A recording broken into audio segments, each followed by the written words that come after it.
Hi everyone, कैसे हैं आप लोग। So here's the part number 4 on basic MCQ series.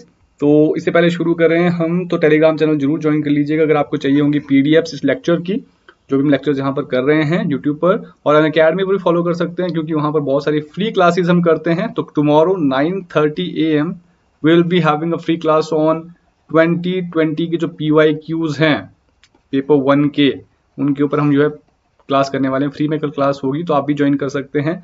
Plus में आना चाहते हैं तो ये सारे बेनिफिट्स आपको मिल जाएंगे। वहाँ पर डेली लाइव क्लासेस मिलेंगी, स्ट्रक्चर्ड कोर्सेज मिलेंगे, live test quizzes and unlimited access paper 1 paper 2 किसी से भी आप पढ़ सकते हैं, जो भी एजुकेटर्स अवेलेबल हैं।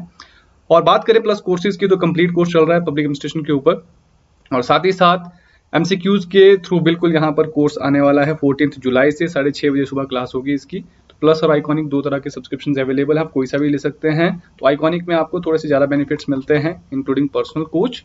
एंड 15 जुलाई के बाद जो है यहाँ पर प्राइस एक्सटेंड हो जाएंगे अनअकैडमी पर, तो बिल्कुल आप ज्वाइन कर सकते हैं उससे पहले। और अगर आप लेते हैं 6 महीने 12 महीने का सब्सक्रिप्शन तो 2 महीने एक्स्ट्रा आपको यहाँ पर सब्सक्रिप्शन मिल जाता है। तो बहुत बढ़िया अपॉर्चुनिटी है। 31 जुलाई तक ही अवेलेबल रहेगा ये जो भी यहाँ पर ऑप्शन है, तो डेफिनेटली आप इसको ज्वाइन कर सकते हैं। तो these are some existing plans for plus और आइकॉनिक सब्सक्रिप्शन, तो आप ज्वाइन कर सकते हैं। तो बेगी 10 यूज कर सकते हैं यहाँ पर कोड 10% आपको ऑफ भी मिल जाएगा। So guys let's start. पहला क्वेश्चन है एक स्टेटमेंट। तो principle of span of control क्या है, वो नॉनसेंस है। ये किसने कहा? Henry Fayol, RGS Baker, both A and B, या फिर इनमें से कोई नहीं।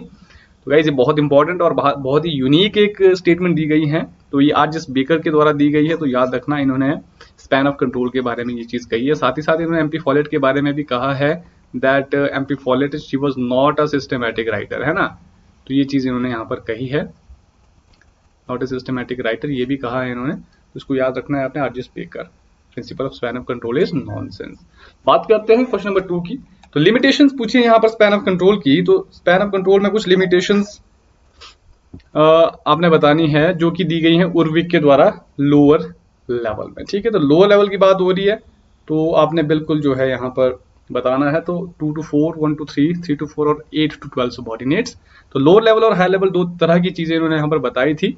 तो 8 to 12 यहाँ पर लोअर लेवल की हम बात करें तो था, और यहाँ पर 5 to 6 हायर लेवल के जो यहाँ पर एम्प्लॉयज हैं, हायर लेवल के जो ऑफिशियल्स हैं, तो वो लिमिट दी गई थी उर्विक के द्वारा, ठीक है। तो इसको आपने याद रखना, लोअर लेवल पूछा या हायर लेवल पूछा है, दोनों इंपॉर्टेंट है।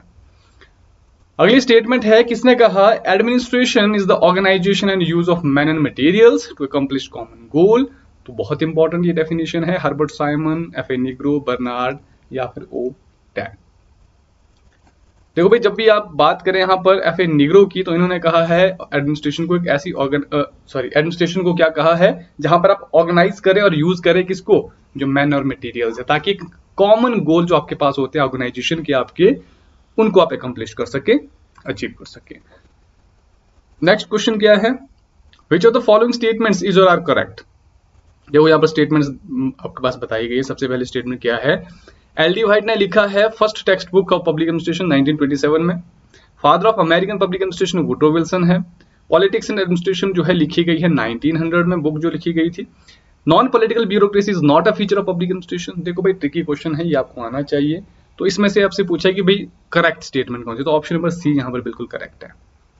बाकी यहाँ पर सारी स्टेटमेंट्स गलत है। एल डी व्हाइट ने लिखा first textbook of public administration, बिल्कुल जरूर लिखी है, introduction to the public administration, तो 1926 में लिखी है ये।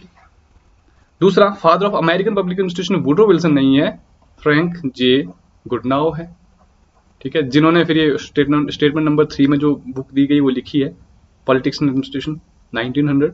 और नॉन पॉलिटिकल ब्यूरोक्रेसी बिल्कुल एक फीचर है पब्लिक एडमिनिस्ट्रेशन का, यहाँ पर कह रहा है कि नहीं है फीचर, तो इसलिए ऑप्शन नंबर सी बिल्कुल करेक्ट है। तो ये बहुत इजी क्वेश्चन है, और अगर आपने अच्छे से पढ़ा हुआ है then you can solve them easily. बात करते हैं नेक्स्ट क्वेश्चन की। इनकरेक्ट स्टेटमेंट पूछी गई है about significance of public administration. देखो भाई, सिग्निफिकेंस जो पब्लिक एडमिनिस्ट्रेशन का है उसके बारे में कुछ गलत स्टेटमेंट्स यहाँ पर दी गई, आपने वो फाइंड आउट करनी है। तो सबसे पहली स्टेटमेंट है कि जो आपका पब्लिक एडमिनिस्ट्रेशन है वो गवर्नमेंट का बेसिस होता है, और प्राइमरी इंस्ट्रूमेंट यानी कि सबसे पहला काम जो होता है पब्लिक एडमिनिस्ट्रेशन का वो formulation of policies and laws होता है। पार्टिसिपेशन होती है पॉलिसी फॉर्मुलेशन में। स्टेबलाइजिंग फोर्स होता है ये सोसाइटी का। ये प्रोवाइड करता है डिसकंटिन्यूटी जब यहाँ पर गवर्नमेंट चेंज होती है, और ये वैरायटी ऑफ सर्विसेज यहाँ पर प्रोवाइड करता है पब्लिक इंटरेस्ट के लिए। तो आपको क्या लगता है तो राइट आंसर है गाइस यहाँ पर option number D, B and D ये दोनों गलत है। अब बोलेंगे सर बी कैसे गलत है? देखो बेसिस तो है गवर्नमेंट का, ये पार्टिसिपेशन यहाँ पर पॉलिसी फॉर्मुलेशन में जरूर होती है, लेकिन ये प्राइमरी इंस्ट्रूमेंट नहीं होता है formulation of policies and laws, ये आपका सेकेंडरी होता है। सबसे पहला आपका लेजिस्लेचर का काम होता है लॉज एंड पॉलिसीज बनाना, ठीक है। उसके बाद जो है ये चीजें होती हैं, यानी कि पार्टिसिपेट जरूर करता है ये पॉलिसी फॉर्मुलेशन में, लेकिन इसका मेन काम होता है इंप्लीमेंटेशन। और एग्जीक्यूटिव्स होते हैं आपके जो बेसिकली यहाँ पर बनाते हैं लॉज एंड पॉलिसीज। तो स्टेबलाइजिंग फोर्स होता है ये सोसाइटी का, और प्रोवाइड ये कंटिन्यूटी प्रोवाइड करता है, डिसकंटिन्यूटी नहीं करता है। तो कंटिन्यूटी प्रोवाइड करता है जब गवर्नमेंट यहाँ पर चेंज होती है, ठीक है, इसको आपने याद रखना है। और it provides variety of services in public interest, बिल्कुल सही बात है। तो option number B and E we can exclude them from this list.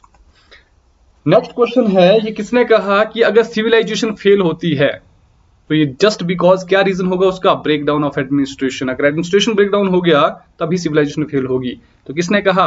Herbert Simon, Frank J Goodnow, Ordway Tead या फिर डब्ल्यू बी डोनहैम। देखो भाई ये PYQ में पूछा जा चुका है आपसे, 2019 जून का पेपर देखेंगे आप तो वहां पर पब्लिक एडमिनिस्ट्रेशन से ये क्वेश्चन पूछा जा चुका है। तो राइट आंसर क्या रहेगा? Option number D, WB डोनहैम। ये कहते हैं कि सिविलाइजेशन अगर फेल होती है तो जस्ट बिकॉज एक ही कारण उसका होगा, अगर यहाँ पर एडमिनिस्ट्रेशन का ब्रेकडाउन होता है तो इसलिए एडमिनिस्ट्रेशन किसी भी सिविलाइजेशन की ग्रोथ के लिए बहुत ज्यादा जरूरी यहाँ पर है। आगे बढ़ते और बात करते हैं नेक्स्ट क्वेश्चन की, दैट इज इनमें से कौन सा करेक्टली मैच्ड नहीं है regarding the statements on coordination. तो कोऑर्डिनेशन के बारे में स्टेटमेंट्स यहाँ पर दी गई हैं। तो मूने की स्टेटमेंट है coordination is the first principle of organisation, बिल्कुल सही बात है। लुथर गुलिक ने कहा coordination is an engineering process, बिल्कुल ठीक। WH न्यूमैन कहते हैं कि कोऑर्डिनेशन क्या होता है? ऑर्डरली सिंक्रोनाइजेशन ऑफ एफर्ट्स होता है, बिल्कुल सही। और जी टेरी कहते हैं इंटीग्रेशन ऑफ सेवरल पार्ट्स, यहां पर गड़बड़ है। जेसी चार्ल्सवर्थ कहते हैं एडजस्टमेंट ऑफ पार्ट, तो यहां पर टेरी कहते हैं एडजस्टमेंट ऑफ पार्ट और जेसी चार्ल्सवर्थ कहते हैं इंटीग्रेशन ऑफ सेवरल पार्ट्स। तो ऑप्शन नंबर डी और ई यहां पर जो है आपका सही रहेगा। ये थोड़ा सा यहां पर गड़बड़ है और ऊपर नीचे कर दी गई है स्टेटमेंट्स। तो टेरी की स्टेटमेंट्स एडजस्टमेंट ऑफ पार्ट्स है और जेसी चार्ल्सवर्थ की है इंटीग्रेशन ऑफ सेवरल पार्ट्स। तो ये बहुत इंपॉर्टेंट क्वेश्चन है। तो 5 स्टेटमेंट्स यहाँ पर कोऑर्डिनेशन के ऊपर है, तो आपको ये याद करनी है, बहुत इंपॉर्टेंट है। So that was all about today's session guys. तो स्कोर बता सकते हैं आप। तो UGC नेट पब्लिक एडमिनिस्ट्रेशन है हमारा टेलीग्राम चैनल, तो टेलीग्राम चैनल का लिंक आपको डिस्क्रिप्शन में मिल जाएगा। और कल सुबह स्पेशल क्लास में एनरोल करना ना भूलिएगा। स्पेशल क्लास होगी 9:30 AM। तो अगर आप पहली बार अनअकैडमी में स्पेशल क्लास ले रहे हैं या पहली बार कोई क्लास ले रहे हैं तो आप डेफिनेटली जो है कोड यूज कर सकते हैं बेगी10। प्लस सब्सक्रिप्शन लेना चाहते हैं, आइकॉनिक सब्सक्रिप्शन लेना चाहते हैं, उसके लिए आप बेगी10 कोड यूज कर सकते हैं। तो अनलॉक करना चाहते हैं कोई स्पेशल क्लास तो उसके लिए भी ये कोड आप यूज कर सकते हैं, ठीक है। So thank you very much for joining and see you in the next video and keep studying. Bye bye, take care.